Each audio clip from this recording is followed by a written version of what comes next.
Lake Ontario's been the focus of our flooding coverage for the past few weeks, but tonight, instead of flooded yards and homes, people who live in Olcott are now concerned about the sewage system. News 4's Kaylee Went shows us what town officials are doing to prevent floodwaters from leaking into the sewage system. Kaylee? Don, Jackie, crews along the lakeshore were building a 2-foot berm to stop potential flooding today, and that's expected to help.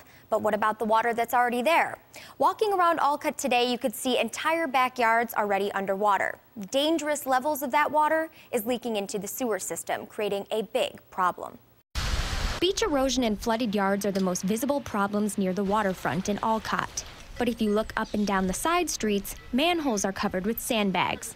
That's because county officials are worried that a little more water may cause a big problem. We've taken some emergency measures here down in the lower sections here in Olcott, where we actually have all our manholes covered with plastic and sandbags, so that way we don't get any major infiltration into the system, or we don't have any sewage actually leaking out into the roadways. They're taking precautionary measures and also working tirelessly to manage sewage levels. The town, obviously, we've got things in place now with pumps in the area. We have pumps operation now to help maintain the levels within the sewage system. A 24-hour pump. What it does is it takes sewage from the ground, pumps it all the way up this hill in hopes of avoiding any flooding down in the lowest lying areas of Olcott. We're on standby over there. I have a suitcase full of evacuation clothes in the trunk of my car, so I'm ready to scoot if I have to. John Luke lives in Olcott. He says he's confident in the pump's abilities, but knows what would happen if they failed. Sewer levels would go up to a certain point, and then everybody would have to evacuate. That would mean almost 1,200 people would have to leave their homes. About half of them live there all year. 2 pumps that are in there. Chief operator at the Newfane wastewater treatment plant is doing everything he can to keep those people home. We have eliminated a lot of the infiltration.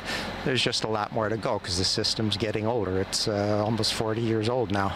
Right now, that near half-a-century-old system is pumping double the amount of sewage it does on an average day to catch up. It puts it at risk of breaking if the ground does not dry up soon. County officials say for now, they're taking it one step at a time and hoping for the best for the weather. The chief operator of the wastewater treatment plant said the last time heavy rains have closed the sewage systems down was back in 2000. He says it took over 3 inches of rain in a few hours to max out the design flow. In the studio, Kaylee Went, News 4.